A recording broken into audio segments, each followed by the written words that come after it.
Hello dear students. So in the last class we had started the second unit and we had covered some topics. Now in continuation with this, today in the today's session we would discuss the next topic, and that is energy density in electrostatic fields. Okay. So the next topic is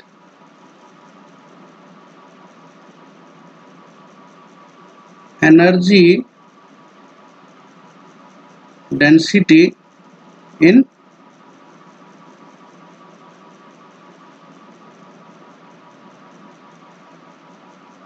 electrostatic fields. Okay, so this is the topic which we have to discuss today. Okay, so before proceeding for the derivation, let me explain you that how we have to proceed. Okay, so let us suppose that three charges q1, q2 and q3 are to be transferred to the empty space. Okay, so let's assume this is a consider this as an empty space. Okay, now three charges, okay, are to be transferred from the infinity to this free space. Okay, so let the three charges be, and let this be the point we assume infinity, and let's suppose three charges q1, q2 and q3 are to be transferred to this empty space. Okay, so let us suppose q1 charge is there which is to be transferred to the point p1. Second, q2 charge is there and it has to be transferred to the point P2, and Q3 charge at point P3 in the empty space. Okay, from infinity to this point. Okay, so no work is required to transfer this charge Q1 from infinity to P1 because the space is initially charge free. Okay, so one thing we have to understand that this is the empty space. This is the empty space. What is the meaning of saying empty space? Empty space means there was no charge, there was no pre-existing charge in this region. Okay, there was no any pre-existing charge in this region, so this was a charge free region, this was an empty space. So when we transferred this charge q1 from infinity to this point p1, okay, so will there be any work done? Because we don't have to transfer this charge in the influence of other charge already present in this. Since there is no charge inside this empty space, so there will not be any work done in transferring this charge q1 from infinity to the point p1. Okay, now what will be the work done in transferring this charge q2 from infinity to the point p2?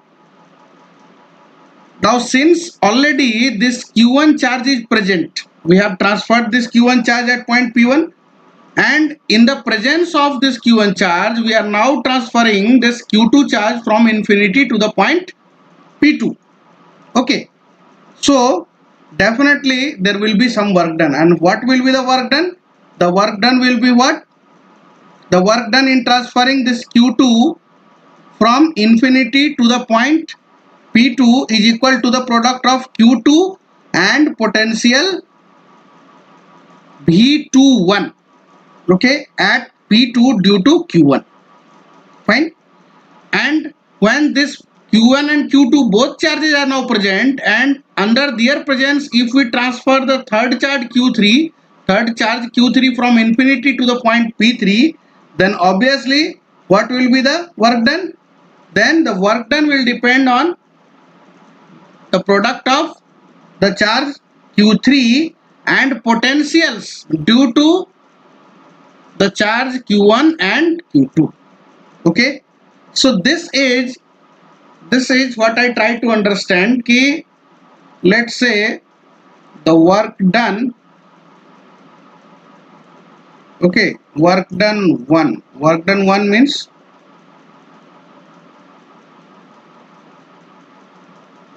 work done 1 means work done in transferring this charge q1 from infinity to the point p1, that is w1. So what is w1? There was no charge, so w1 is 0. What is w2? w2 is when the charge q1 is there on point p1. Now we are transferring another charge q2 in the presence of this q1. So what is w2? As I told you that w2 will be what? See, the formula for work done is what? Q into V. So Q2, because we are transferring this charge Q2, and multiplied by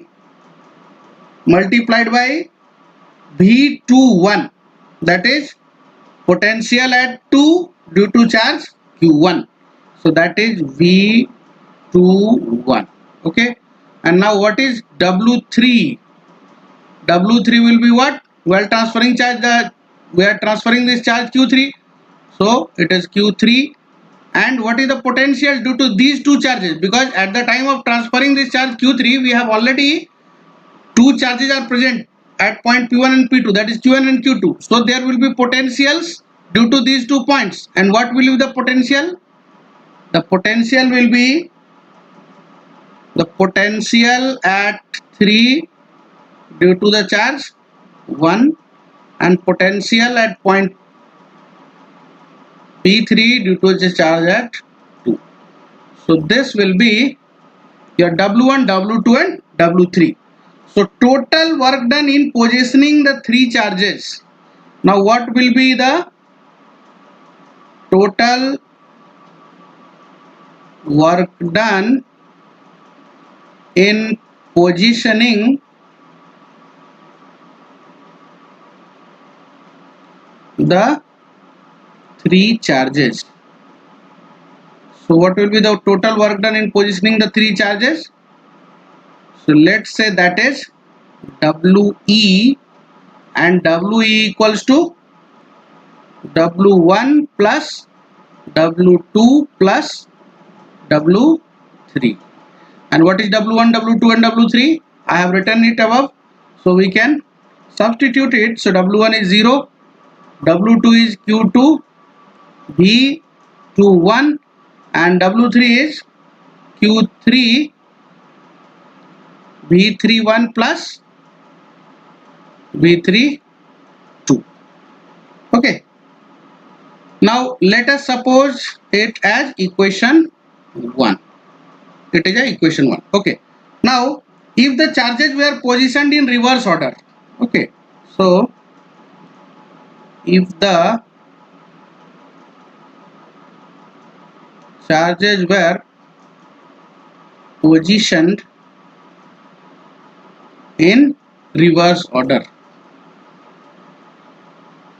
Okay. Reverse order means instead of placing this charge Q1, Q2 and Q3 in the same sequence, we will place first Q3, then Q2 and then Q1. So if we are reversing the order of placing the charges, then what will be WE? WE will be represented by WE itself, because the total work done in positioning the charges WE.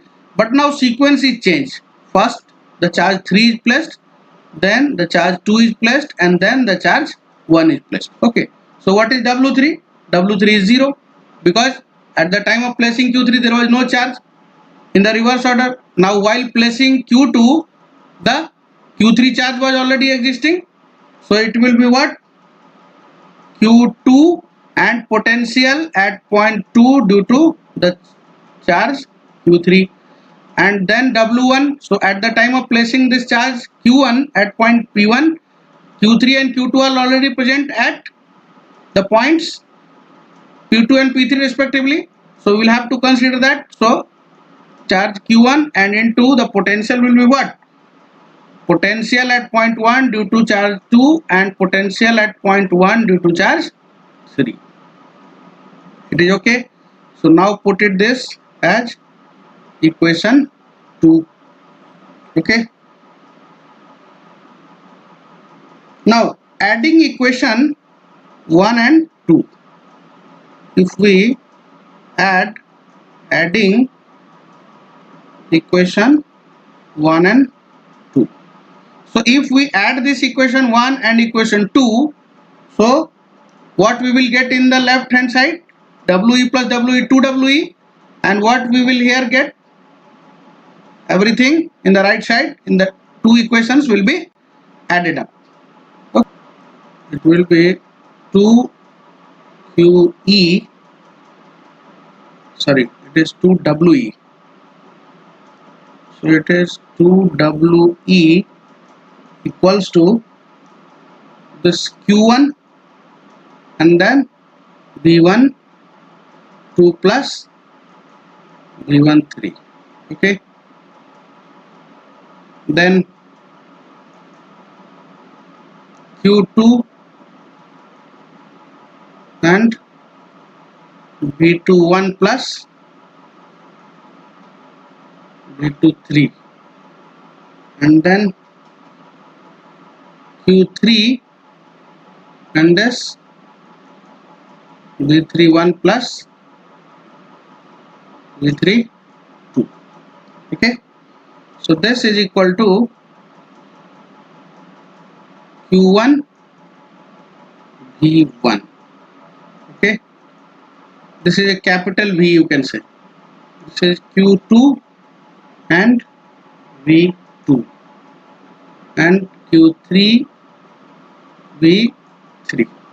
Okay. So we have assumed this V1 2 plus V1 3 means potential at point 1 due to the potentials due to other charges. So we are considering this V1, again V21 plus V2 3, V2 and V31 plus V3 2 with V3. Okay. So what is WE here? So WE is equals to 1 upon 2 Q1 V1 plus Q2 V2 and plus this Q3 V3. So this is your WE.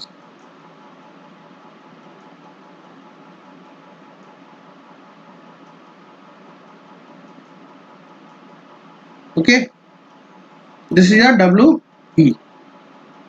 And what is the V1, V2 and V3? V1, V2 and V3 are the total potentials, where V1, V2 and V3 are the total potentials at points P1, P2 and P3 respectively. Okay, so this is the total potential. Fine. So in general, for n point charges, for n point charges, how this equation will become? So this WE equals to half sigma QKVK, and from here this QK equals to 1 to n. Okay, so this will be the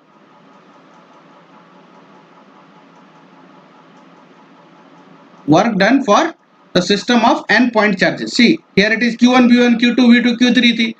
If another charge will be there, then Q4 V4, like that, Q1 Vn. So in general, with the help of this sigma, we can write it Qk Vk, and this is the summation sign, and Qk equals to 1 to n.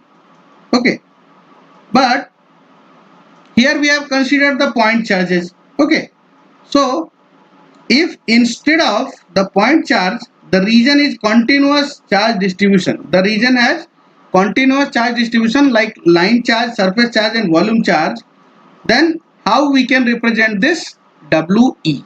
Okay, if instead of the point charges, the region has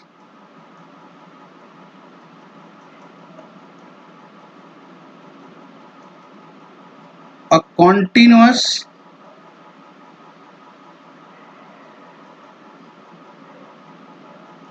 charge distributions.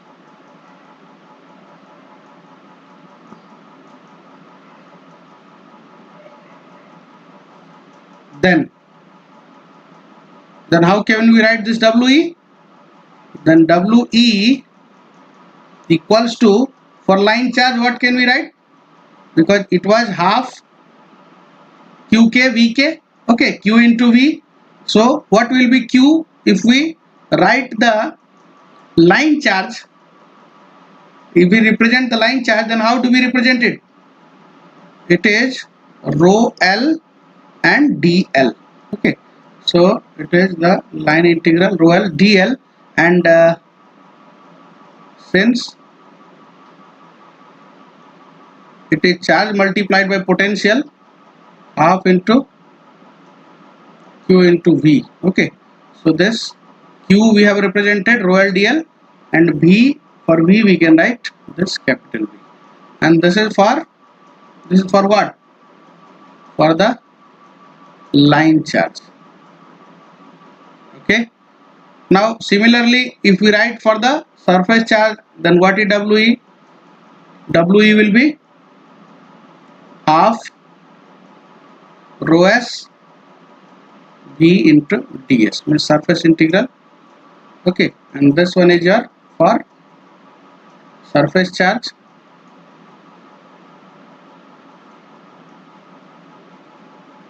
and next is WE equals to, for the volume charge, it will be what? Rho V dV, and this is V. Okay, see, this volume and this V is different because this is a volume. Let me write like this: rho V dV, and this V is the potential. Okay, and this is for the volume charge. Okay, now using the identity rho V equals to del dot D, the Maxwell equation we already know. So using this,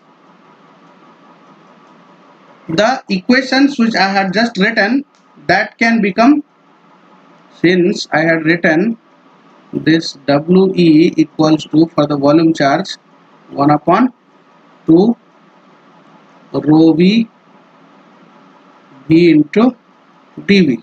Okay, so if we put the value of rho V as del dot D, so how will this equation become? So the equation will be WE equals to half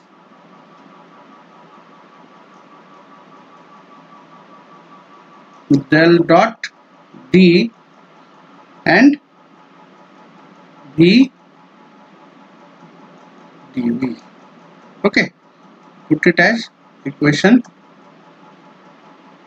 4. So del dot D V dV. Okay, now for any vector A and a scalar V, we have one identity. Okay, we have one identity, and the identity is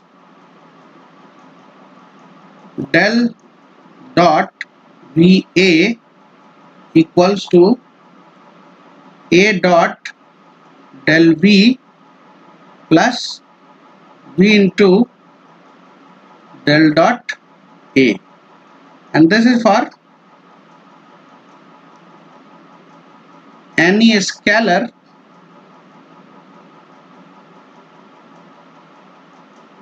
V and vector A. Okay, so for any scalar V and vector A, we have this identity. So from this identity, if we take out this term del dot AV, okay, so del dot AV can be written as how much? It is del dot VA minus A dot del V. Okay, we can write like this, put it equation 5. Fine. Now using this equation 5 in equation 4, using equation 5 in equation 4, because we have the similar identity here, del dot dv, here it is del dot av, here a is what, vector, here also d, electric flux density is a vector, here v is a scalar, here also v is a scalar. Okay, so we can do this. Fine. So by substituting this equation 5 into this equation 4, we have this we equals to half del dot v d dv minus half d dot del v and dv. See, I would like to repeat once again that don't get confused this v with this v. Okay, this v is your volume integral dv, so v is your volume and this v is the potential. Okay, so don't get confused that this integration is being done with respect to this v. No, this is potential and this one is representing the volume charge, this volume charge, volume integral. So dv is the volume and this capital V is the potential, which I have been deriving from the beginning. Okay, now applying divergence theorem. Okay, if we apply the divergence theorem, so after applying this divergence theorem, what will be this we? We know that divergence theorem converts this volume integral into surface integral. Okay, so this first term, this is a volume integral and this can be converted into a surface integral. Okay, so we are applying divergence theorem to the first term. Okay, so we will be what? It is 1 by 2 volume integral will become surface integral. So Vd dot ds, and minus the second term will remain same because we have applied the divergence theorem to the first term only. So second term will be 1 by 2 this v d dot del v and this dv. So it is okay. Okay, so we equals to 1 by 2 vd dot ds minus d dot del v dv. Okay, now for the point charge, for the point charge, this v is proportional to, inversely proportional to r, and d is inversely proportional to r square. If you remember the formula for v equals to q upon 4 pi epsilon 0 r. So v is inversely proportional to r and d, for d it is r square. Okay, so what will be the, how the vd will be proportional? So vd will be proportional to what? 1 upon r into 1 upon r square. Vd will be proportional to, inversely proportional to rq, and this ds will be proportional to r square. Okay, so the first integral, what was the first integral? The first integral, let me again write it. So the first integral, this we, after applying divergence theorem, we had written 1 by 2 vd dot ds minus 1 by 2 d dot del v into this dv. Okay, this is s.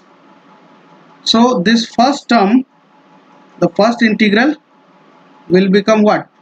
It tends to 0. So this one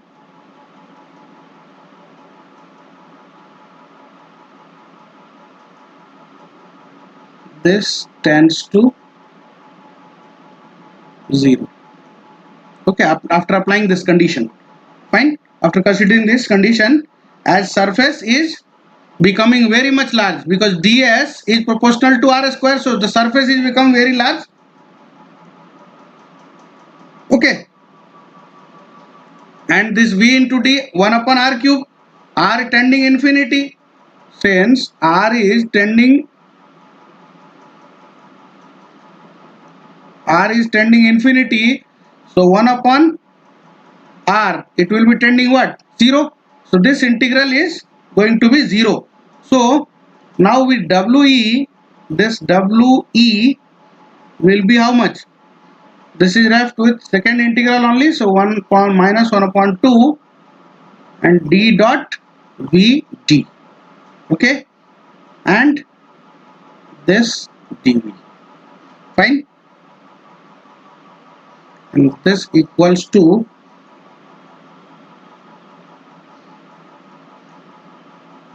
1 upon 2. Now you must remember this E equals to minus del V relation. We had proved this. Okay, so E equals to minus del V. So we can use it. It is del V. It is del V actually.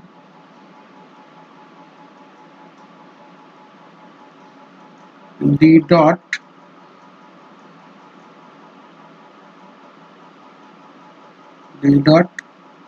del V dV. Okay. So now it is equal to so E we have E equals to minus of del V. So if we use this del V and minus, so in this place we can write what? We can write this E. So the integration will become, this minus will be absorbed inside and it is simply d dot E and dV. Okay, d dot dV in energy density, so the unit will be joules. Okay, and this is your volume integral. Okay, so also we have this d equals to epsilon E. Okay, since we have derived this equation, but we can write it in some more forms. Okay, so this we can finally be written as the first integral. This is 1 by 2 volume integral of d dot E dV. Okay, and if we substitute this d equals to epsilon E, then it can be written as, it can also be written as this 1 by 2 and volume integral of epsilon 0 dE already there, so d equal to epsilon E, that means epsilon naught E square dV, and the unit is joules. Okay, so this is the final expression for the energy density in electrostatic field.